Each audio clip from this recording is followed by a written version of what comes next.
Welcome back. Yeah, they tried to silence me. The cartel. To me, the cartel, they just wouldn't let you go. They tried to silence me, but I will be heard. They didn't hold you down. They're like, tell us about TV. I think they didn't want my hot takes They want your hot takes out? out on the mic. I don't know if it's something to do with this Paramount HBO merger. Oh. I don't know what it is. Did you I hear know that it they goes want to change straight to the top. They want to change HBO Max again? To now? what?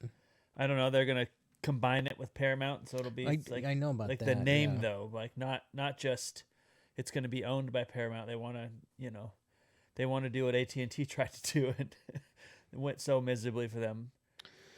So we've had what 4 HBO apps in the last 3 years. Yeah. It hasn't gone so good. It's going to take some time. The whole thing might just be on pause for a year, though, while they try and sort out, make sure they can, in fact, do it, and then they'll get their new app Because out. of all the strict governmental rules and laws that are definitely in the way of this merger happening? Absolutely. Okay. What are you doing, Jeej? Just listening to the ground. Do you hear a train coming? If an earthquake happens, she called it. Sure.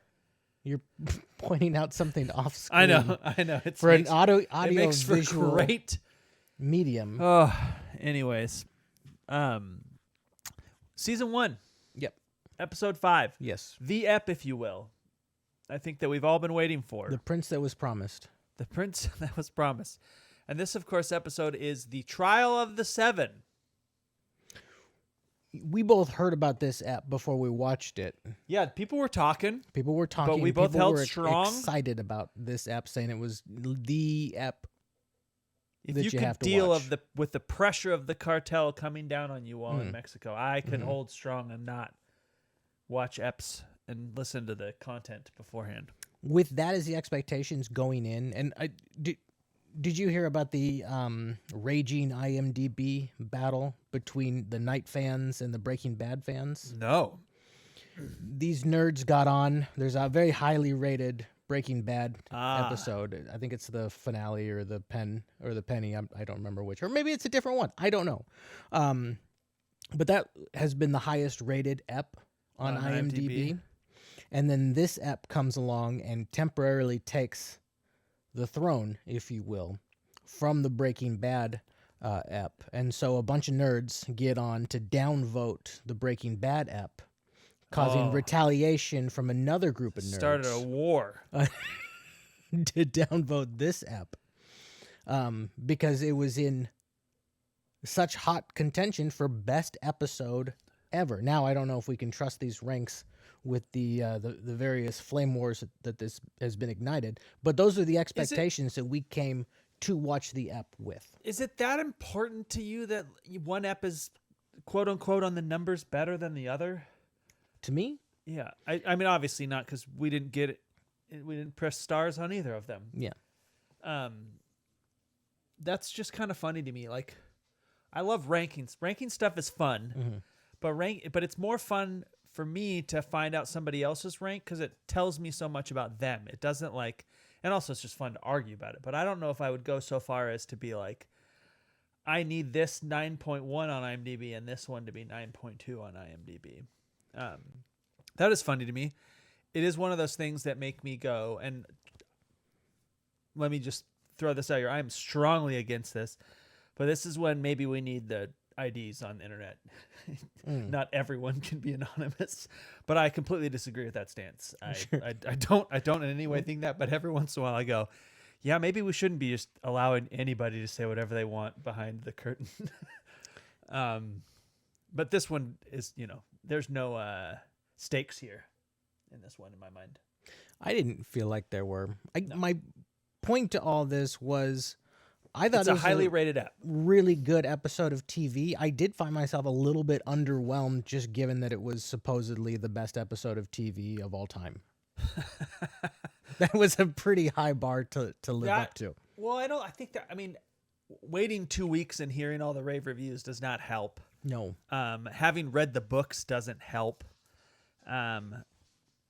it was a very good ep. Yes. The portrayal was awesome. The POV from inside Dunk's helmet was awesome. Mm-hmm. It was just as like confusing as I assume it would be in that situation where you can't see anything. You've been hit in the head several times now. You're kind of getting your ass handed to you. You're in this deep mud the entire time. There's battles going on all around you, and not just like a melee. Like they started on the horses, and so there's still some horses running around. Every once in a while, he gets up and he just gets hit by some horse that's riding by and hits him with a mace. That like this very much makes me laugh with the like shirts and skins. Like I know it's pretty clear who's who, but I could see you totally hitting the wrong guy. Riding your horse at full speed. I did not think it was.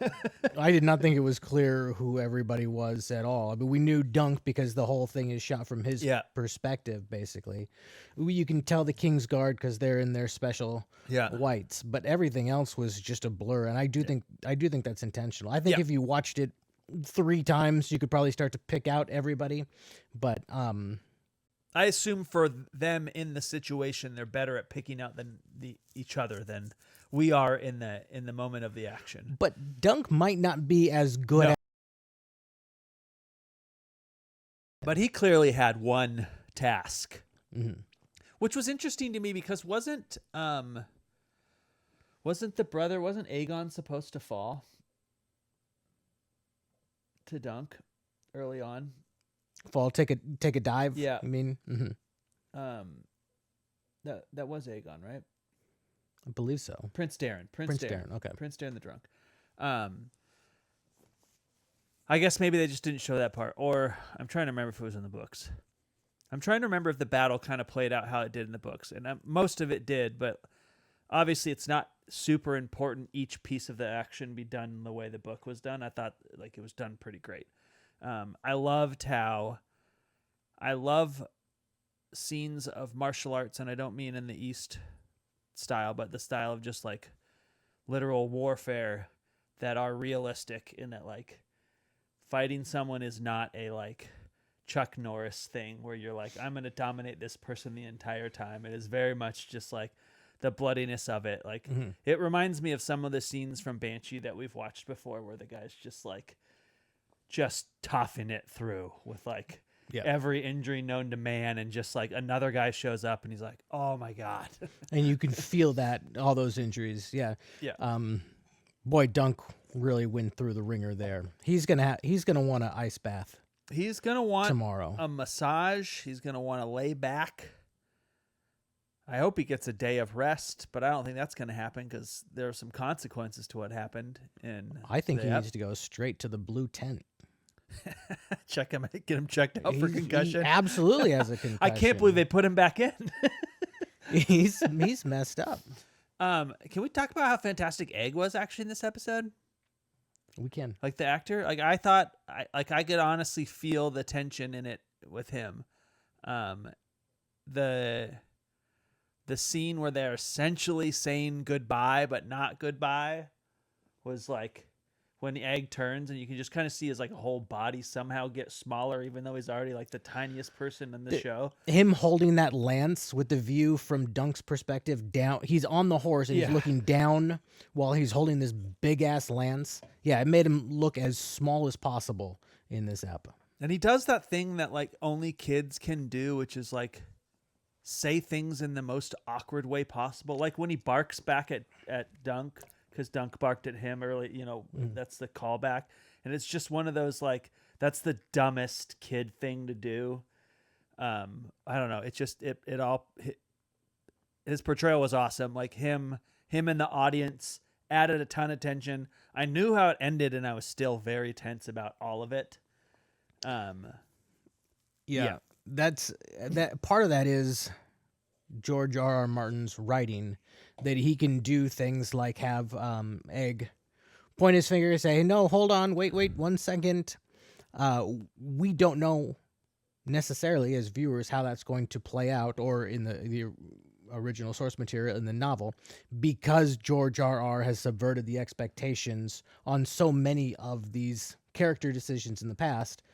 Ned Stark being, I think, the first and most famous example. And then, of course, with the is it with Baylor, the guy who gets his head smashed in at the end, Well, I was going who to had say, just triumphantly rode in at the end of the previous ep. which By him making those decisions, it makes those moments like Egg pointing out that the tide has turned from him hit so much harder because the tension is back to like seeing that type of motif for the very first time.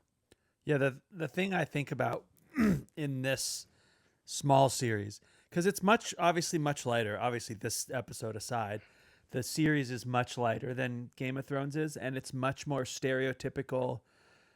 Hero has success as much as you could in George R. Martin's world.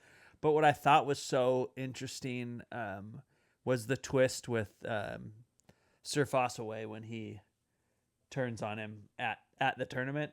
Mm-hmm. He's like, it's like, I'll fight for you. And then the day of the tournament, he's like, actually, I got promised a castle.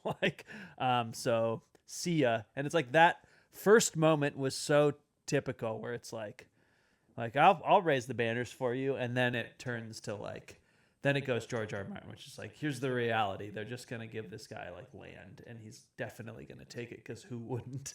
How big a castle would they have to give you for you to turn on me? I mean, I already have my own castle. You give a house. I know every man's house is his castle, etc. But I'm talking about a literal made from stone castle. To turn on you, I guess what the consequences of turning on you are. How many turrets are we talking? Quite a few turrets. I do like a good turret. It's gonna have to have a moat. Okay. I'd love a good moat. I don't want to deal with the upkeep of that, but I assume as I have a castle, I have people doing that for me. I assume that comes with the castle. As somebody who has recently encountered plumbing problems, I feel a little standoffish on the moat. Yeah, but you're not dealing with that. Like, that's the beauty of back in those days. When you're getting a castle, you're getting like the serfs and the servants that's all. In all my together. scenario, you have to go find your own serfs. Oh. It's just a bunch of rocks stacked Just stacked. in an architecturally pleasing method. It's a funny question because I don't know if I want to be tied down more than I already am.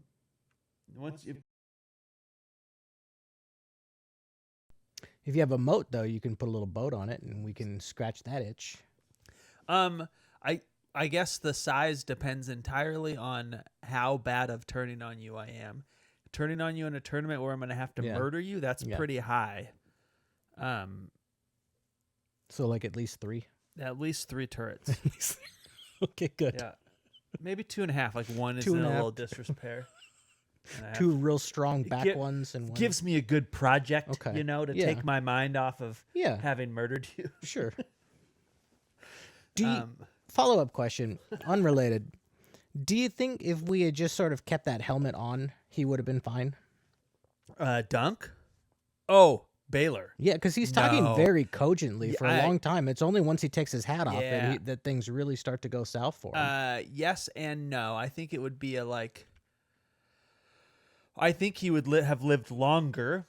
I think taking the helmet away did not help him. It had a huge dent in the back, and obviously that was inside of his skull. I think he probably could have lived like another day, but I think it's medieval times. Like the infection is going to take that. He's going to have a brain infection. And Can the brain get infected? Oh, yeah. Yeah, okay. Well. In fact, I think it's quite easily for your brain to get infected. I think that's having a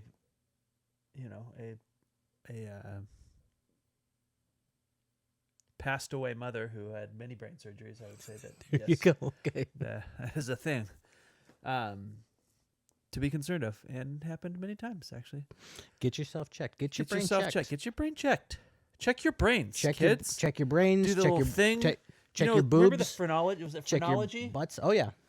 You're not advocating for that, are you? No, I'm not at all. That's how you know, right? That's how you check your brain. The question has taken many twists and turns. This app has gone all over the place. Were there any negatives to the episode? I would have liked the battle to be longer, to be honest.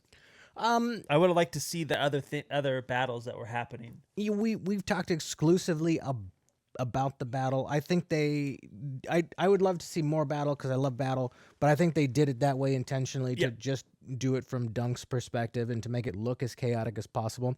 But there was also a whole middle section. Yeah, we did a little 10-minute diversion to tell you Dunk's a little flashback. Who created him.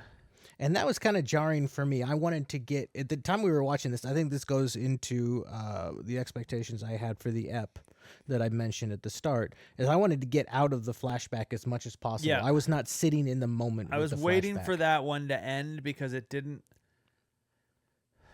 There were pieces of it that were very good. Actually, none of it was bad. I just wanted to be back in the battle. I wanted to see how the battle was going. And it was like, I mean, in some ways, I guess that was disorientating to us, which the whole battle was. So I guess kudos if that was your concept, was trying to like disorientate us in the episode to come back to the battle. And I mean, the whole point is to give some depth to the character as this battle's going on and to give this tie back to Get Up, right? Because that's the line, that's the hold the door moment of the episode. But I don't know if it was necessary. I just watched another show on Netflix, The Beast in Me.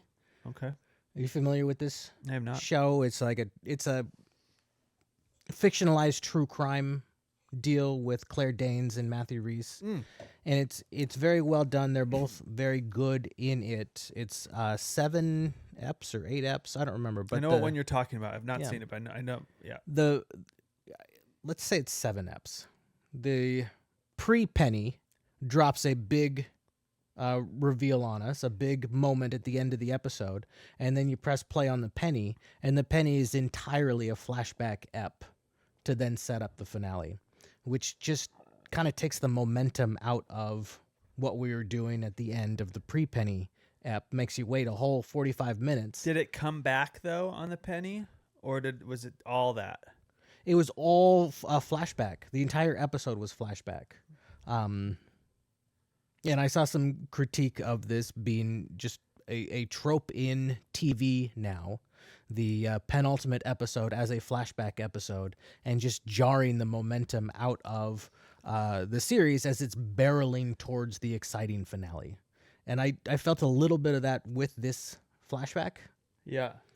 And then another commentary that I read about this is the flashback wasn't necessary. It didn't give us anything about Dunk that was revelatory, and in fact, maybe it kind of took away from his character, in that now avenging Tansel Tootal is now more about his memory of what he wished he could have done when he was young, rather than just the idea of a knight as a virtuous dude who is doing goodness for goodness sake. I mean, it's like I definitely see that piece, but he did act. I mean, he acted too late, but I don't think he could have saved her. The only way he could have saved her is if he just sent her alone. I thought she was going to betray him. We'd mentioned that. Mm-hmm. Is she in the books? Does that No, she is not in the books. In the books, there's occasional reference to him as a kid, and it's just he's got some friends. That's him but that's like him growing up under a lord. Like, yeah, they like zip his around mother or something before bottom. she died. There's nothing about a specific love interest who is killed tragically in front of him. Yeah, because I thought for sure he was just going to get left behind by her, especially after she was holding all the money the night before. I was like, this is for sure he's going to wake up and she's not there. Which that's cliche, and I love that they twisted. They got me on that one. I feel like there are episodes that pay off this way though. Like there are some, like I was just looking it up because I was trying to remember the exact name, but it's called Out of Gas, which is an episode of Firefly where it's almost all flashbacks during this like thing that happens on the ship. You've seen all Firefly, right? So Out of Gas is the episode where they literally like a part breaks on the ship and it's like it's not making oxygen anymore and it's kind of wandering because they can't get the motor running. And Mal sends everyone off and he has this like face off with these other scavengers and he gets shot and like all this bad stuff happens. But while all that's happening, it does flashback after flashback of like all the people where they met and when he bought the ship and when he met. I know the ep you're talking about now. Yeah, might be one of the best eps of the series, if not the best one. So I can see why you would like the payoff that is available there if you do that trick right. But I think what made that episode special is that it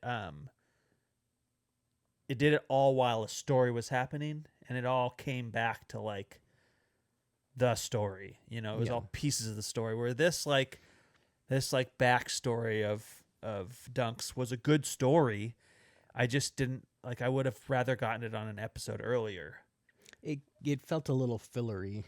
Yeah, like I definitely would have just appreciated more battle, especially some of the like the other stuff that was going on. I know they explained some of that in the book. I think they might do it in dialogue though afterwards when they're just explaining to him what happened, because the book is completely from his perspective, so I don't think they like show it. But I would have liked to see a little bit more of that, I think. But maybe that's just like the truth of the source material, that it's all from like his perspective. I think because it's all from Dunk's perspective, and because I think they chose the start point and the end point. The start point of the episode being the start of the battle, and the end point of the episode being the reveal that Baylor is not doing good. Yeah. And they couldn't have 30 minutes of just the battle, so we got to put something here in the middle. So it kind of felt a little fillery in that aspect. The one thing that I did like is him talking to his friend about she wants to leave, she wants to get up out of here and go on adventures, and him talking about, hey, maybe this is maybe this is the best of the worst that there is. This it might not be good anywhere in the entire world, which is wherever you go, there you are. That's a very sad thing to say for somebody in his position, and also an interesting juxtaposition where he finds himself now in the series gallivanting all around with his knight, and now but with it's getting worse, right? Like things are turning around for him, but like it hasn't gone, like things haven't gone great for him. It's been since he followed that knight. Like he spent weeks starving to death. And then we haven't really talked, like we haven't gone into his adventures with, Arlen and Pennytree, but it doesn't seem like he had things like great. Things look pretty bad in Flea Bomb. Yeah, Flea Bomb looks pretty shitty. But it looked like that was a pretty steady level of shitty. Here, there's a lot more oscillations, which does help to pass the time faster. Yeah.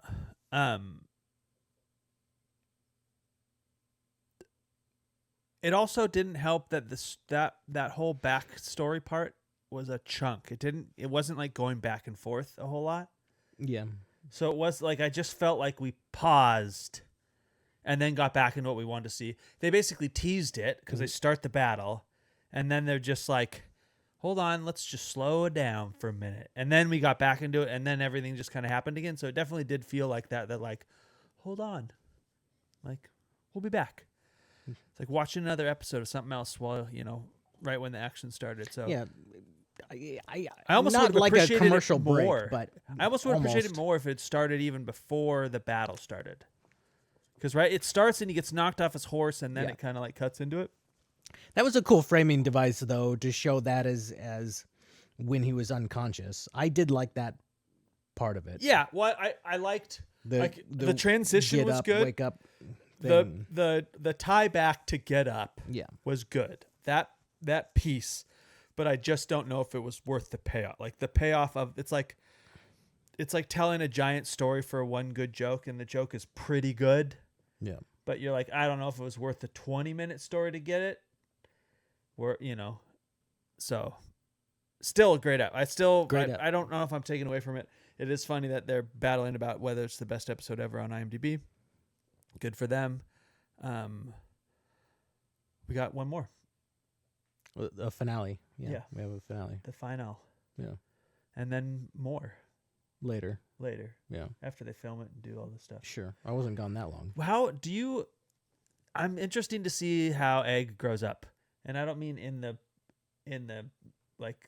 the world of Egg. I mean the actor. Yeah. Because he is very small, but he's also not as old as I thought he was going to be. Didn't we find he was like 13 or something? The actor? The or actor. I don't remember. I expected him to be older than the character he played, and he actually is a small person, but I'm worried that he might be, he might grow like humans do. Yeah, Which that can play out just fine. We don't know all the stuff. Like, he can grow up, but like I could see that kid somehow getting super tall. that's good. I haven't read the rest of the novellas. I don't know if they take place with the same age level as he is now, if it's all pretty quick in succession or not. I've only read the very first one. Spoiler alert. Wasn't there some sort of...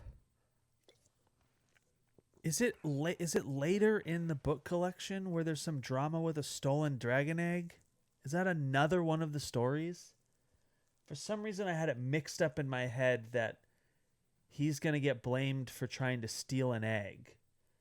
Did they just cut all of that out, or is that another story and another later on? I think in the first novella, he's just egg until like... Well, not egg. The reveal. Dunk. Dunk steals an egg? No, he gets accused of stealing an egg. And it's all like basically an insurance scam that's going on around this tournament. And that's why, like, I swear it was involved with a tournament. I don't remember. But it was also with like funding the Blackfire Rebellion, the second one. I don't know. Anyways, I'll have to go back and dig into them again. Does this make you want to read the rest of the novellas? I think I have. I think I've read all of them. Oh. Which is why I think I'm confused. Yeah, you do sound confused. But I'm mixing them up. I'm either mixing them up or they've cut stuff out. So I'm gonna have to go back. I definitely read them not even that long ago. Maybe 2 years ago at most. So I should have them in my brain. But I also think I was reading like a couple of books at the same time or listening to a couple of books at the same time. So that sometimes can do a little of this. Did you take any mace hits to the head? Because that can also affect... I did not get sent to the blue memory. Hijack. What did this episode cook? Did it cook? It microwaved. I thought this was the most unique episode of them so far. And I don't mean unique as in like different, but that's what unique means. I don't mean God damn it. Literally the definition of the word. I don't mean unique as in like the storytelling was unique, but I mean it like so far this season has just been more of the first season, but on the train, and so less exciting. And this is the first time that the story went off a little bit. In which way? In that now everyone knows. Yeah. I thought that was a pretty good twist. I thought it was awesome that like it fell apart for him. As I think all hijack situations would if you let it go on for too long and you're outnumbered, like eventually, you can't control that situation. He didn't have any weapons. Obviously the episode ended in a bang, if you will. I'm very curious about the lady's motivations. The one who keeps texting in the codes to stop the bombs. She's got to it's got to be another hostage situation, right? So you're thinking that she is also, they've also got something on her and she's acting if I were to in accordance with their wishes, not her own. If I have caught all of the subtext and one of them is no longer subtext, his wife is being watched. Mm-hmm. We know that. Yeah. He told us that at the end. Otto is being blackmailed for gambling or something, some money stuff. That was all just kind of subtext, but apparently he did something stupid. I think hers is just going to be a normal story. It would be more interesting if she wasn't, if she was actually just like a gang member and a piece of that. But I think we're going to find out that like she's got a sick family member or some shit. Yeah. I agree. The most interesting thing that I think we found out so far is we have the detective guy who might be the most interesting character in the show so far, and we've only seen him, I think, 2 or 3 times and for very brief times. But we have a detective who's kind of like putting pieces together on the outside. And he went to a bar and found out that our hero had been there and was talking to another British man who seemed really snooty, who I'm guessing is one of the, I think MI5 agents who had our gang member locked up in the house. And I think he's the inside job.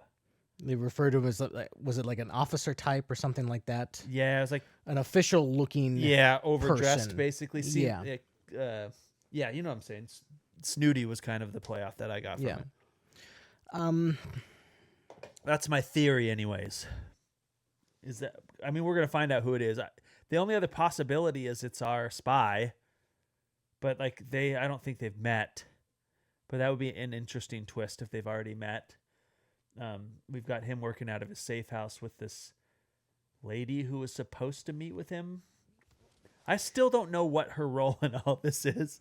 She was supposed to meet with him in the first episode, and now she showed up at the transit station because she knows who he is and what's going on.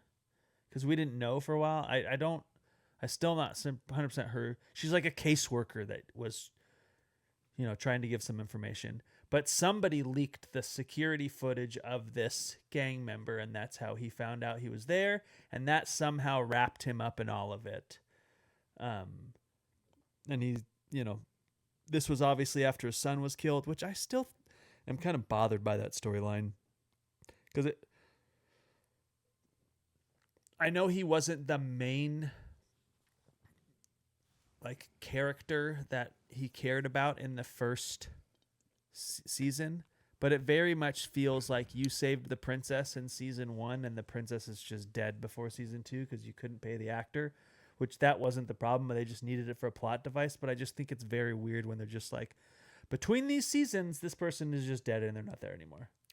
It's very much like in the movies when they're, we couldn't bring back Keanu Reeves, so it's now Sandra Bullock and somebody else in Speed 2. Yeah. I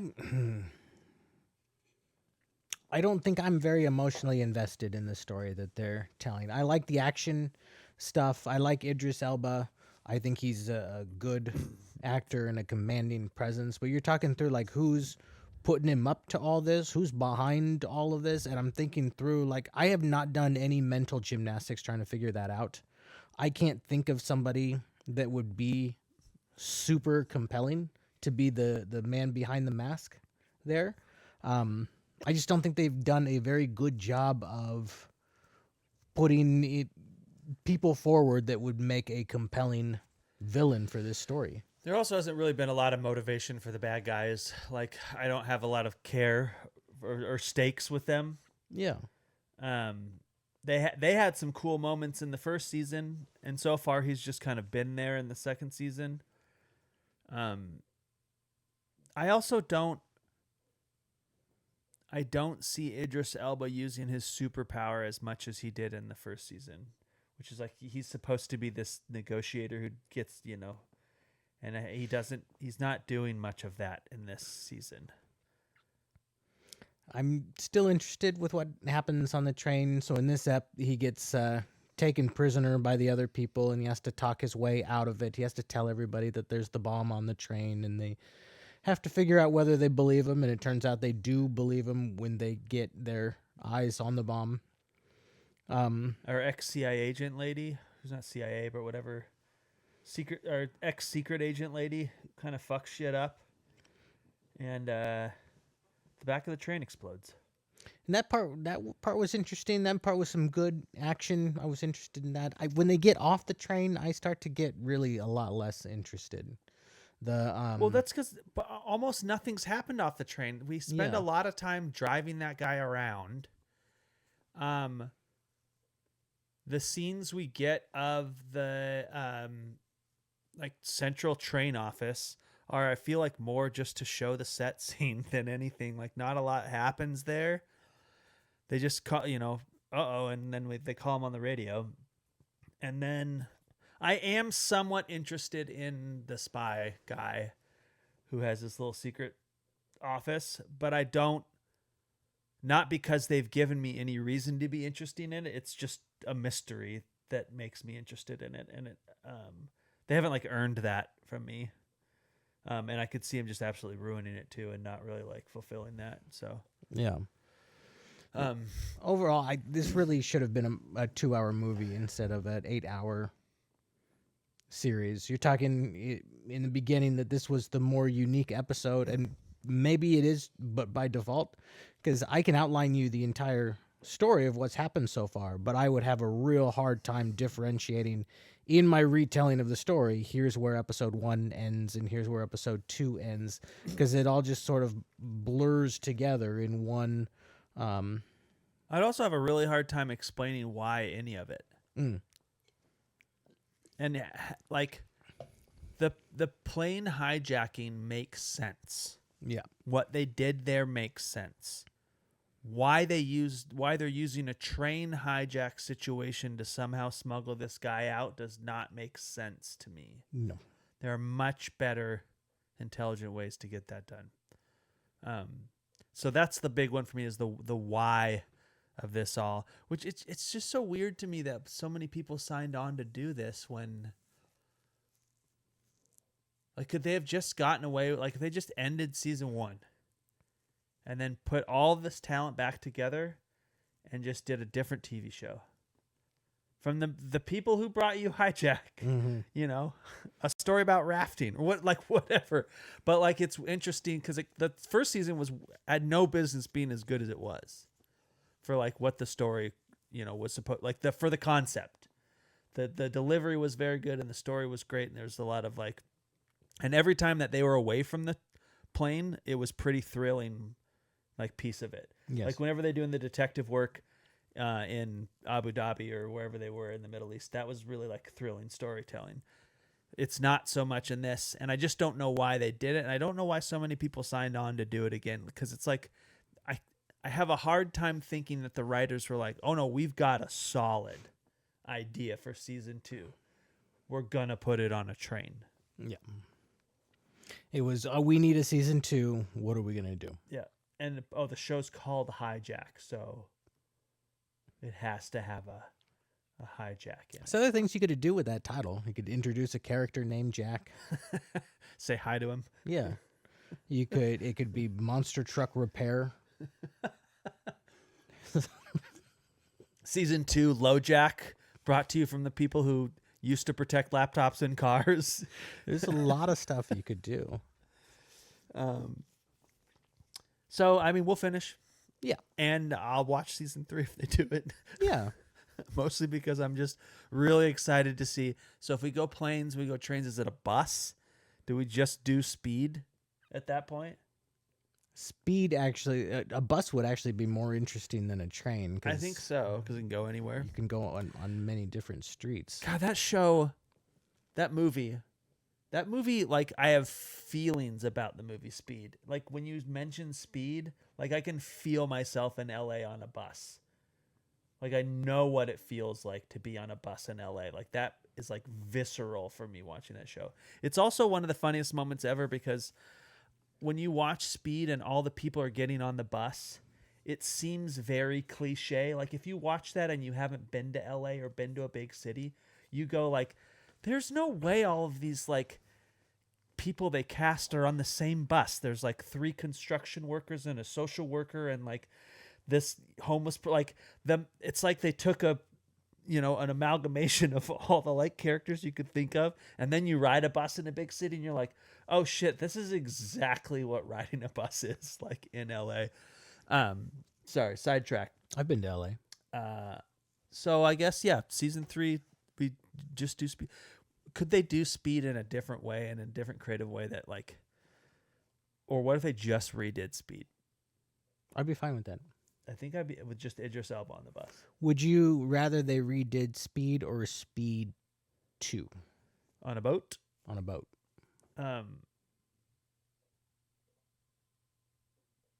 Boat guy to boat guy. Boat guy to boat guy.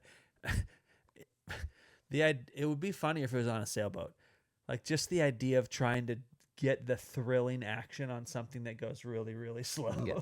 Like I think would be just the the diesel motor like cruising away. I mean, not a lot of wind out today. airplane goes what 600 miles per hour, and then we went down to Berlin subway, which gets up to what 50 miles per hour. So we go to sailboat, which can get up to 5. Yeah, Just keep just keep breaking it down, and then it's just like a walking competition. dropping it down to 10% of what the previous mode of transportation was.